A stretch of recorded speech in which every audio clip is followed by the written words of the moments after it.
আসসালামু আলাইকুম। Hydraulic pipe ফাইটা গেছিল গা, হাইড্রোলিক পাইপ লাগাইলাম, তেল বলছি এটার ভিতরে হাওয়া আছে, হাওয়াটা বাই করে দিতেছি। এটার বাকেট উঁচা করতে হবো, নিচা করতে হবো, এমনি 10-12 বার করলে হাওয়াগুলা বাইরে যায়। এই যেটা হলো হাইড্রোলিক তেলের টাঙ্কি, এটা হাওয়া বাইরে যাবে। হাওয়া বাই করে না দিলে যখন নিচা করবো ঠাস করে ফাইটে যাবো, ঠাস করে পাইপ।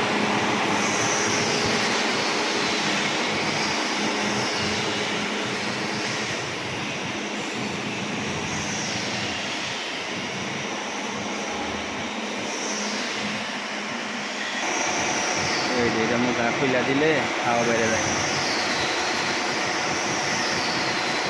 হাওয়া বাই করে হাওয়া বেরোলো, আবার লাগিয়ে দিব। লাগিয়ে দেওয়ার পরে আবার নিচা করবো, আবার তুলুম, এমনি করে 10 বার তাহলে সেটা